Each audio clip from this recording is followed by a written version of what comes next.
Vamos falar um pouquinho de educação. Eu prometo, em primeiro lugar, deixar o vídeo um pouquinho mais curto, tá bom? Mas educação é um tema que me sensibiliza bastante. Primeiro porque eu tenho uma mãe que trabalhou como professora pública durante muitos anos e duas tias que se aposentaram, né? Uma está nativa, a outra se aposentou, sendo professora da rede pública. A Constituição nos reserva ao município, né, o papel mais bonito da educação, que é o primeiro contato, né, a educação da infância até o nível fundamental. Você tem ali o primeiro contato com a educação sendo responsabilidade do município. Ou seja, você pode revolucionar ou estragar uma geração inteira dependendo da tua gestão na educação. É importante lembrar que não cabe ao município deliberar sobre o conteúdo das matérias. A grade curricular é decidida no MEC, no Ministério da Educação, a nível federal para o Brasil inteiro. Quando você analisa os números da educação em São Paulo, a primeira coisa que chama atenção é que nós temos a infraestrutura. Isso é uma coisa que me chamou bastante atenção. Só para você ter uma ideia, nós já tivemos um problema muito grande com infraestrutura aqui em São Paulo, principalmente no que diz respeito à creche. Para você ter uma ideia, em 2007 a gente tinha uma demanda de 43 mil matrículas e a gente atendia apenas 51%, ou seja, quase metade das crianças da nossa cidade ficavam sem vagas nas creches.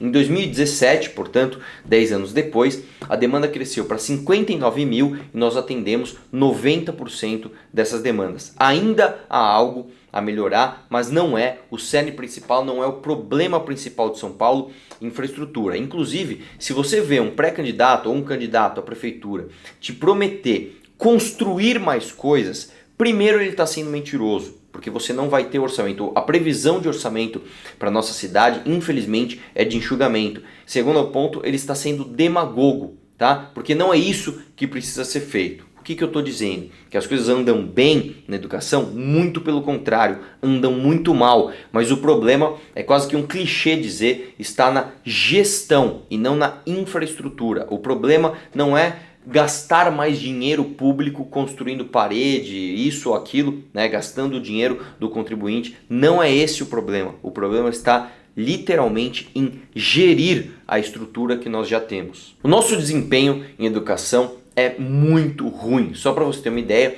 nós temos no estado, estou falando do estado inteiro de São Paulo, 250 mil professores, sendo que 60 mil desses professores estão na capital de São Paulo, ou seja, mais de 20% da nossa força humana de educação se concentra na capital. E ainda assim o nosso desempenho é muito ruim. A capital, né, São Paulo, a cidade de São Paulo, puxa os níveis de educação do estado de São Paulo para baixo. Para você ter uma ideia, nosso desempenho em português, a cada 10 municípios, São Paulo está atrás de 8. Nosso desempenho em matemática, então, é ainda pior. A cada 10 municípios, São Paulo está atrás de 9, né, no desempenho em matemática. O que precisa ser feito em São Paulo? Número 1, a gente precisa rever muitos contratos de OS aqui em São Paulo. Como que funciona isso?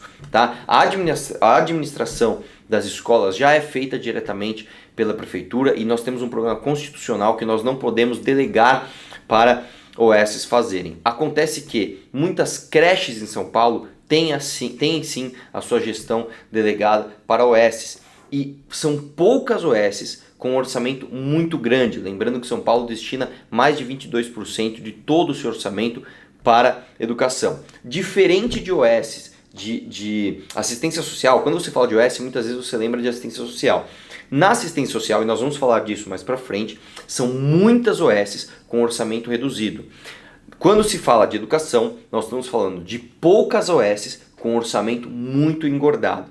E o que eu identifiquei pesquisando muitos desses contratos? Para você ter uma ideia, 1/3 de todas as nossas creches aqui em São Paulo já tem ali sua administração feita por OS. E desse 1/3 dessas administrações feitas por OS, aproximadamente 1/4 pagam aluguéis acima do valor do mercado. Eu cheguei a achar contratos onde se pagam 3,5 a 4 vezes o valor praticado naquele entorno. Então tende a haver urgentemente uma revisão desses contratos, cuja prestação de serviço infelizmente é feita de maneira pífia. Um segundo projeto que eu trago aqui para a cidade de São Paulo, e ele é realmente um projeto revolucionário, é de realmente utilizar as estruturas existentes. Para você ter uma ideia, é muito difícil você achar, por exemplo, uma escola municipal cuja quadra não seja coberta ou não esteja em bom estado. Eu, inclusive, quando era criança, tinha o costume de, nos finais de semana, pular ali o muro de uma escola municipal próxima à minha casa para jogar a bola nos finais de semana. Por que essas estruturas ficam fechadas nesses finais de semana e nas férias? O que nós devemos fazer? Quais são os maiores dramas aqui quando se trata de educação municipal? Número 1, nós devemos deixar a criança na escola, nós devemos tornar a escola um ambiente atrativo. E número 2, nós devemos ter uma escola com ordem. Muitas das nossas escolas, infelizmente, são dominadas pelo tráfico de drogas. E utilizando as estruturas que nós já temos, inclusive estruturas com atrativos de esporte, né, como eu mencionei, as quadras, nós podemos trazer a criança para a escola e deixar esses ambientes com mais ordem. Qual que é o meu projeto? Nós vamos fazer o projeto Escola 360. O que é esse projeto? É um projeto que, nos finais de semana, nós vamos dar a merenda e o almoço escolar em todos os finais de semana do ano, durante as férias também, para que a criança continue frequentando a escola. E essa criança, esse adolescente, quando ele tiver um desempenho aceitável nas matérias escolares, ele vai ter o direito ali de participar de atividades esportivas dentro da própria escola. E quando ele não atingir essas notas, ele cumprindo um mínimo de horas de reforço, ele vai poder participar dessas atividades. Então, por exemplo, você tem um aluno que está com desempenho um pouco baixo ali em matemática.